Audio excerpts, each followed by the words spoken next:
Joe, the expert said Peter Boy's abuse started when he was just a newborn, that he and his siblings were removed several times from their parents' home, only to be returned to a household that led to, quote, abuse, starvation, and torture. And in Peter Boy's case, his death. In the report, filed in the interest of Peter J. Kemma Jr., Special Master Stephen Lane details the boy's tortured life from his birth on May 1st, 1991. While Peter Boy was still in the hospital, the Department of Human Services opened a child abuse case involving two other children in the Kemma household. CPS determined the injuries were most likely the result of beatings by Peter Kemma Sr. On August 11th, the then 3-month-old Peter Boy was brought back to Hilo Hospital by his mother over the objections of his father. X-rays then, and a month later at Kapi'olani Medical Center on Oahu, revealed numerous old and new bone fractures, which again pointed to child abuse. But over the next 3 years, the children thrived in foster care, according to additional reports.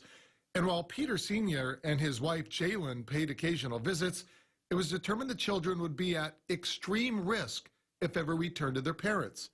Peter Boy's former foster mother agreed, pleading in a July 1994 letter that neither parent accepted any responsibility for the injuries.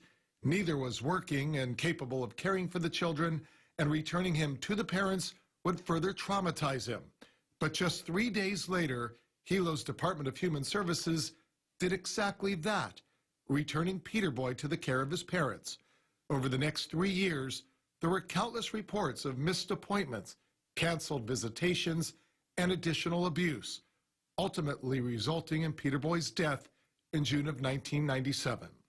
In conclusion, the master's report says Peter Boy should have never been returned to his parents after his birth, and that it is probable that had CPS complied with their own protocols and acted on complaints as the law required, Peter Boy would still be alive today.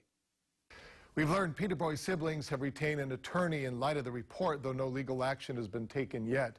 We also reached out to the Department of Human Services, but a spokesperson tells us it cannot speak on issues related to potential litigation. Joe.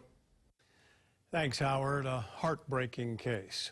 Tomorrow, Peter Boy's mother, Jaylyn Kemma, will be released from jail after pleading guilty to manslaughter last December. Stay with KHON2 News on air and online for the latest updates.